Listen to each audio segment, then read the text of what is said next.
ಶ್ರೀ ಗುರುಭ್ಯೋ ನಮಃ. ವೀಕ್ಷಕರಿಗೆಲ್ಲ ನಮಸ್ಕಾರ. ನಮ್ಮ ಪಾರಂಪರಿಕ ಜೀವನ ಶೈಲಿ ಅನ್ನೋದು ನಮ್ಮ ಒಂದು ಸಾಂಸ್ಕೃತಿಕ ಆಸ್ತಿ. ಇವತ್ತಿನ ದಿನ ನಮ್ಮ ಸಾಂಸ್ಕೃತಿಕ ಆಸ್ತಿ ಅನ್ನುವಂತಹ ಪದ, ಕಲ್ಚರಲ್ ಅಸೆಟ್ಸ್ ಅನ್ನುವಂತಹ ಪದ ಸಾಕಷ್ಟು ಬಳಕೆಯಲ್ಲಿದೆ. ನಮ್ಮ ಕಲೆಗಳಿರ್ಬೋದು, ವಿದ್ಯೆಗಳಿರ್ಬೋದು, ನೃತ್ಯ ಸಂಗೀತದ, ಯೋಗ, ಆಯುರ್ವೇದ, ವಿಜ್ಞಾನ, ದೇವಾಲಯಗಳು, ಅರಮನೆಗಳು ಇವೆಲ್ಲವೂ ಸಹ ನಮ್ಮ ಸಾಂಸ್ಕೃತಿಕ ಆಸ್ತಿ. ಇದರ ಜೊತೆ ನಮ್ಮ ಪಾರಂಪರಿಕ ಜೀವನ ಶೈಲಿ ಏನಿದೆ ಅದು ಸಹ ಪಾರಂಪರಿಕ ಆಸ್ತಿನೇ. ಅದರಲ್ಲಿ ಒಂದು ವಿಷಯ ಏನು ಅಂತಂದರೆ, ನಮ್ಮ ಋಷಿಗಳು ಸ್ತ್ರೀ ಪುರುಷರ ಸಂಬಂಧ ಹೇಗಿರಬೇಕು ಅಂತ ಹಾಕಿಕೊಟ್ಟಿರುವ ಒಂದು ನೀತಿ.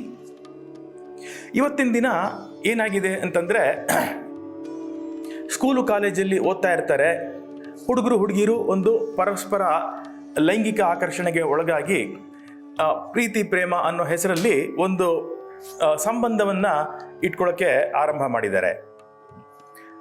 ಕೆಲವರು ಇದೇನಕ್ಕೆ ತಪ್ಪು ಅಂತನೂ ಪ್ರಶ್ನಿಸ್ತಾರೆ. ಅವರು ಒಂದು ವಯಸ್ಸಿಗೆ ಬಂದಿದ್ದರೆ ಅವ್ರಿಗೆ ತಮ್ಮ ವಿಷಯದಲ್ಲಿ ತಾವು ತೀರ್ಮಾನ ತೆಗೆದುಕೊಳ್ಳುವಂತಹ ಒಂದು ಯೋಗ್ಯತೆ ಅವ್ರಿಗಿದ್ರೆ ಅವ್ರವ್ರ ಇಷ್ಟ.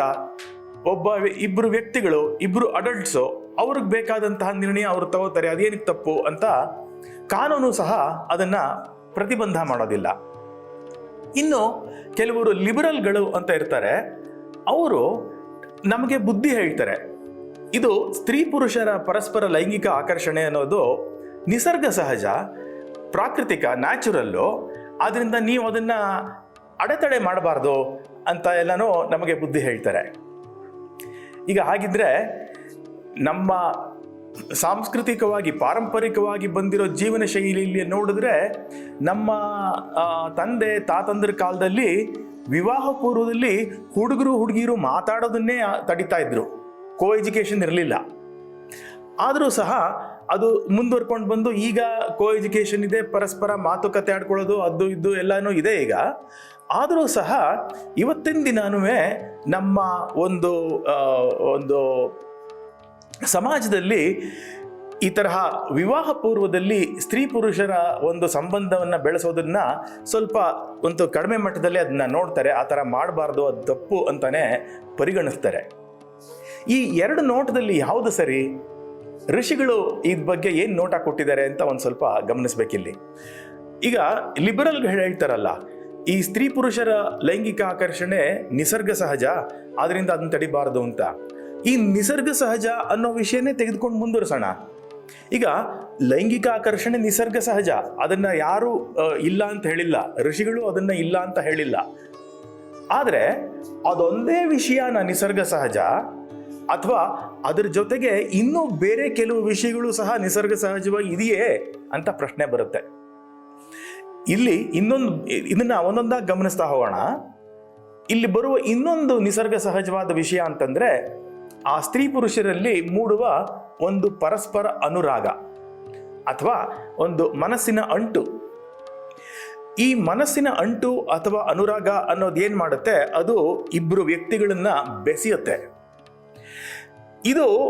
ಇದನ್ನ ಈ ಬೆಸೆಯುವಿಕೆಗೆ ಅನುಗುಣವಾದ ಒಂದು ಜೀವನ ಶೈಲಿಯನ್ನ ರೂಢಿಸ್ಕೊಂಡ್ರೆ, ಒಂದು ವೈವಾಹಿಕ ಜೀವನದಲ್ಲಿ ಈ ಬೆಸುಗೆ ಅನ್ನೋದು ಒಂದು ಶಾಶ್ವತವಾದ ಒಂದು ಸಂಬಂಧ, ಆಜೀವನ ಪರ್ಯಂತ ಸಂಬಂಧವನ್ನ ಉಂಟು ಮಾಡಿ ಅವರು ಇದೇ ಜನ್ಮದಲ್ಲೇ ಮೋಕ್ಷವನ್ನ ಪಡೆಯುವಂತಾದ್ರೆ ಅವ್ರಿಗೆ ಮೋಕ್ಷ ಪರ್ಯಂತ ಅವ್ರ ಸಂಬಂಧ ಗಟ್ಟಿಯಾಗಿದ್ದು, ಹಾಗಿಲ್ಲದೆ ಇದ್ರೆ ಅವರು ಮರುಜನ್ಮ ಇರೋದಾದ್ರೆ ಅವ್ರಿಗೆ ಆಗ 7 ಜನ್ಮಕ್ಕೂ ನಾವೇ ಸತಿ ಪತಿಯರು ಅನ್ನುವಂತಹ ಪ್ರತಿಜ್ಞೆಯನ್ನು ಸಹ ಮಾಡ್ತಾರೆ. ಅಷ್ಟು ಭದ್ರವಾಗಿರುತ್ತೆ ಅವರ ಒಂದು ಬೆಸುಗೆ.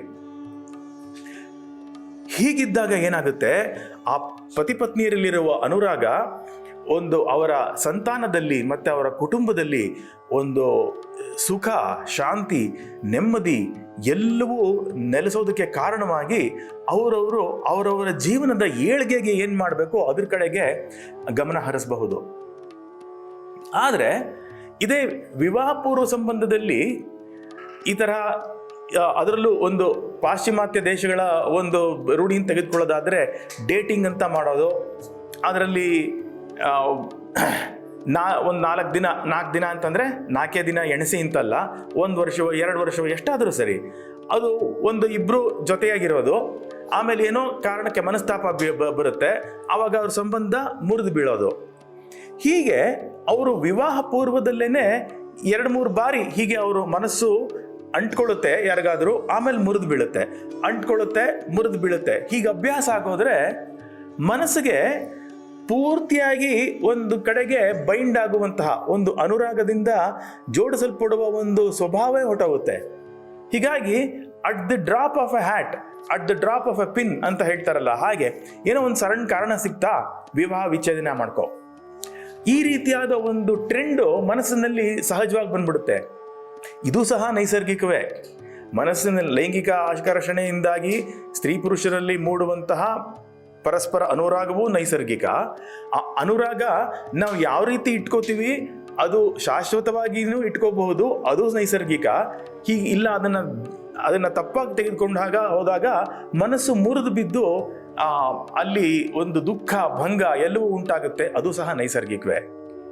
ಈಗ ನೈಸರ್ಗಿಕ ನಡೆಯನ್ನು ನಾವು ಯಾವ ರೀತಿ ಬೆಳೆಸ್ಕೋಬೇಕು ಅಂತಂದರೆ, ನಮಗೆ ಯಾವುದರಿಂದ ಸುಖ, ಶಾಂತಿ, ನೆಮ್ಮದಿ ಸಿಗುತ್ತೋ ಹಾಗೆ ನಾವು ಅದನ್ನು ಬೆಳೆಸ್ಕೋಬೇಕು.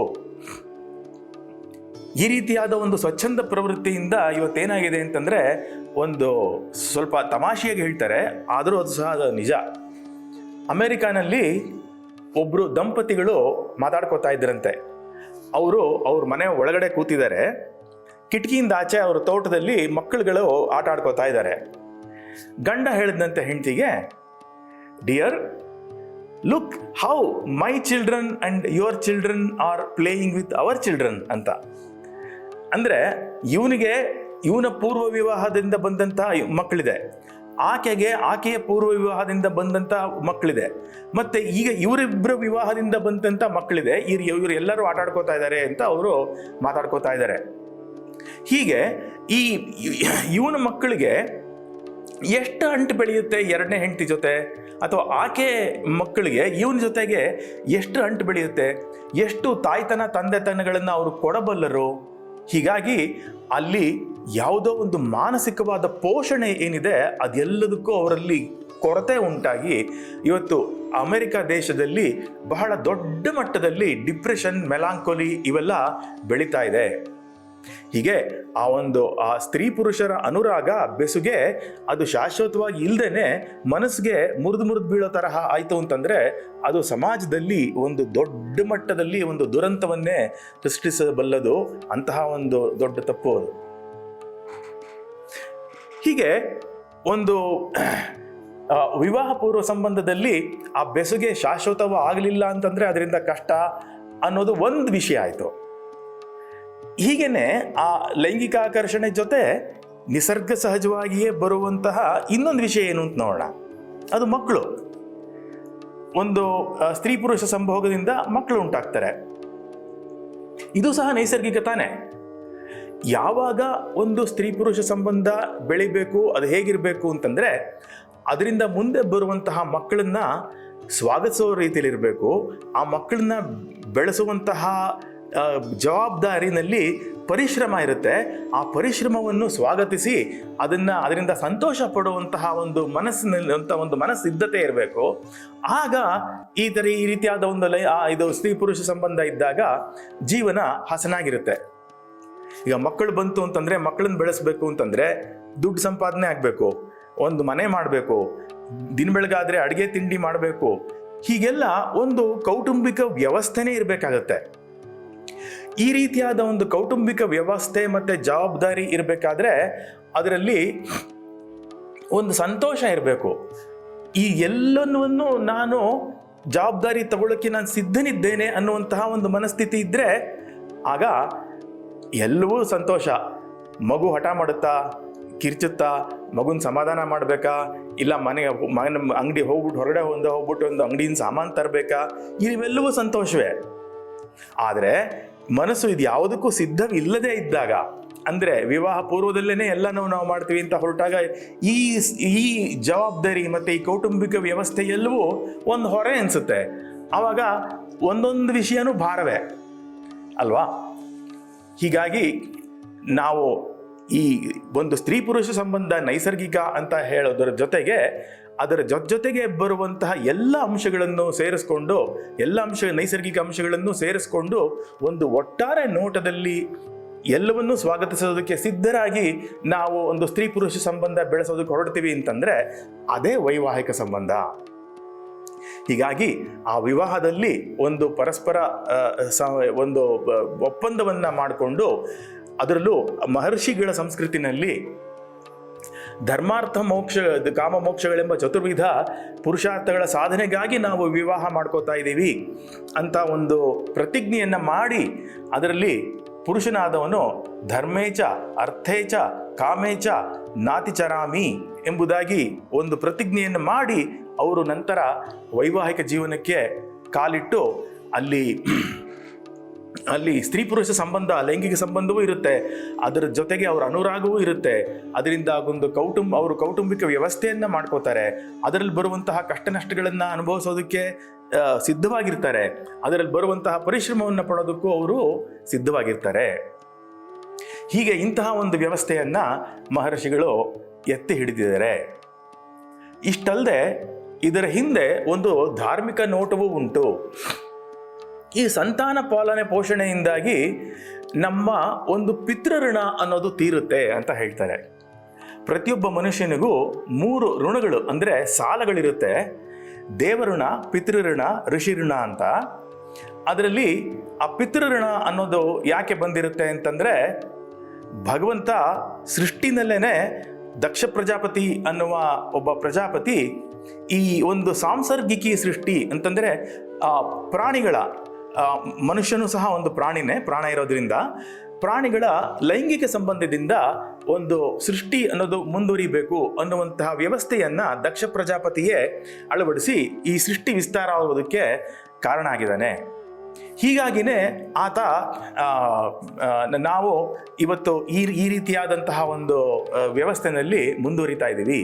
ಈಗ ಸ್ತ್ರೀ ಪುರುಷರಲ್ಲಿ ಲೈಂಗಿಕ ಆಕರ್ಷಣೆ ಉಂಟಾಗುತ್ತೆ ಅಂತಂದ್ರೆ ಅದು ಭಗವಂತ ಸೃಷ್ಟಿನಲ್ಲೇ ಇಟ್ಟಿರುವಂತಹ ಒಂದು ವಿಷಯ. ಅದು ಇಂತಹ ಒಂದು ಸೃಷ್ಟಿ ಸಹಜವಾದ ನಿಯಮದ ಜೊತೆ ಅದರ ಮುಂದುವರಿಕೆಯಾಗಿ ಪಿತೃದೇವತೆಗಳು ನಮ್ಮಲ್ಲಿ ಸಂತಾನವನ್ನ ಪಾಲನೆ ಪೋಷಣೆ ಮಾಡೋದಕ್ಕೆ ನಮ್ಮಲ್ಲಿ ಒಂದು ಶಕ್ತಿಯನ್ನು ತುಂಬುತ್ತಾರೆ.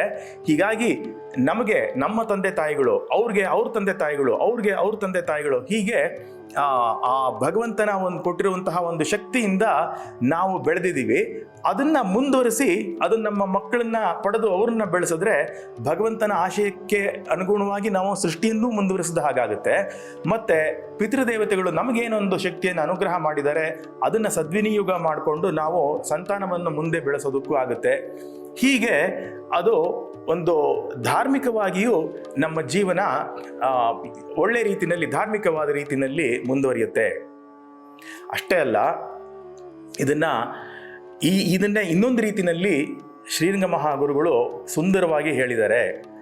ಏನು ಹೇಳಿದ್ದಾರೆ ಅಂತಂದ್ರೆ, 4 ಪುರುಷಾರ್ಥಗಳಲ್ಲಿ ಅಂದರೆ ಧರ್ಮ, ಅರ್ಥ, ಕಾಮ ಮತ್ತು ಮೋಕ್ಷ ಎಂಬ ಪುರುಷಾರ್ಥಗಳಲ್ಲಿ ಅರ್ಥಕಾಮಗಳು ಧರ್ಮ ಮೋಕ್ಷಗಳ ಚೌಕಟ್ಟಿನಲ್ಲಿರಬೇಕು.